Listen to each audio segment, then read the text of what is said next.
اور باورپیل مدرسوں دے دی. کتنا ہو گیا؟ 5000. 9,500 میں سے 5,000 ختم.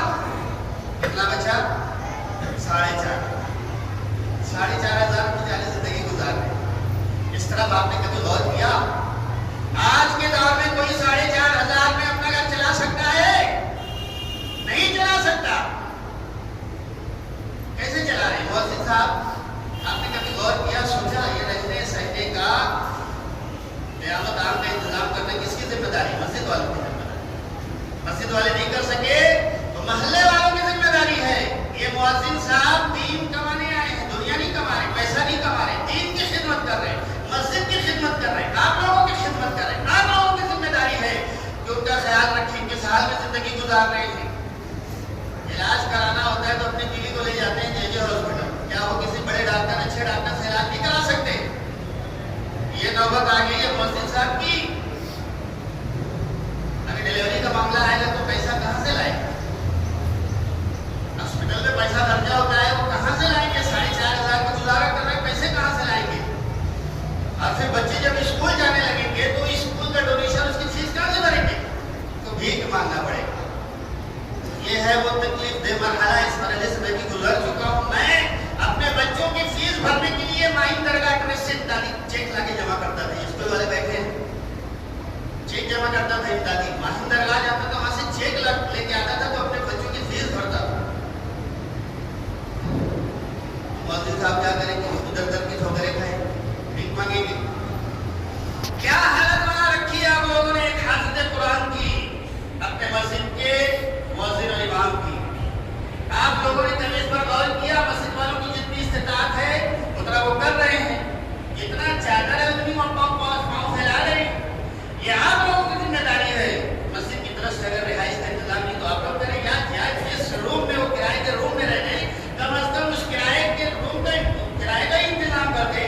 کل میں نے کنٹین مولا کے ایک ذمہ دار شخص تھا، اس کا ایک گروپ ہے، محسن صاحب کی طرف دھیان دو. ہر مہینے کچھ رقم جمع کر کے ان کی خدمت کر دیا کرو، یا ان کے روم کی کرائے کی ذمہ داری لے لو.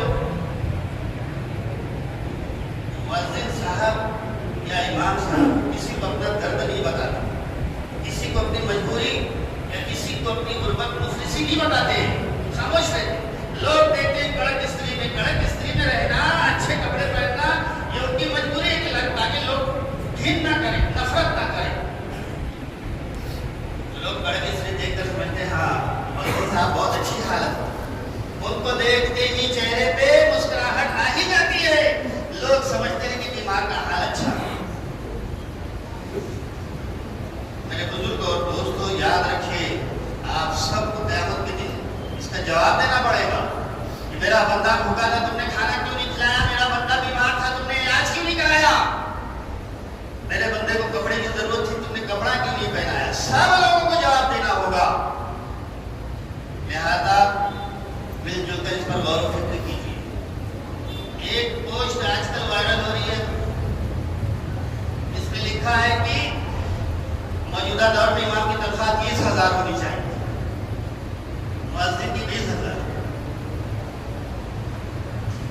اگر امام کی تنخواہ 30,000 ہو گئی تو آپ دیکھیے شوق سے لوگ اپنے بچوں کو حافظ قاری عالم بنائیں گے کہ نہیں بنائیں گے؟ 30,000 امام کی تنخواہ، شوق سے لوگ اپنے بچوں کو مدرسے میں داخلہ کریں گے، حافظ قاری عالم بنائیں گے. اور اگر مؤذن کی جو کیفیت اس وقت ہے وہی کیفیت نہیں تو آئندہ 20-25 سالوں میں دیکھ لینا آپ کو حافظ قاری عالم نہیں ملیں گے. ایک تو ویسے ہی دوسرے ریاستوں میں مدرسوں کو بند کرایا جا رہا ہے. جہاں 160 مدرسے بند ہو گئے، سوچیے اس ریاست میں حافظ قاری عالم بنیں گے نہیں ملیں گے.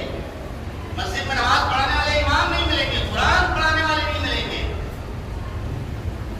تب کیا حالت ہوگی؟ اس لیے میرے بزرگ اور دوستوں اس پر غور کیجیے. میں اپنے لیے نہیں کہہ رہا ہوں، الحمدللہ ہمارے چاہنے والوں نے ہمیں خوشحال رکھا ہے، خوشحال کر رکھا ہے.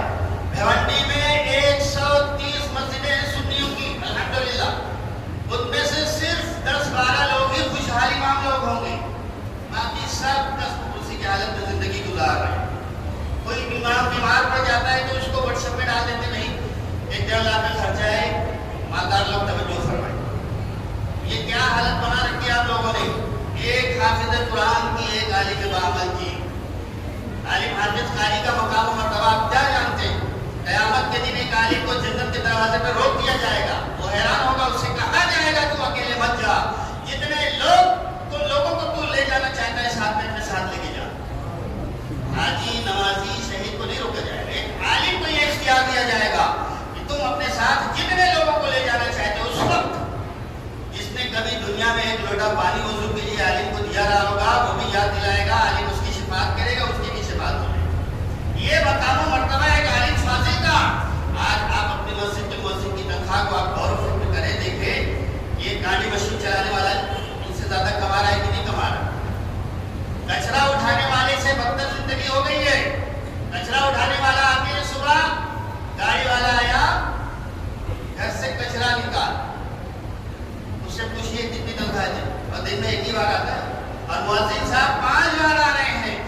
اس طرف بھی غور و فکر کیجیے. میں پورے یقین کے ساتھ کہہ رہا ہوں آج جو ساری دنیا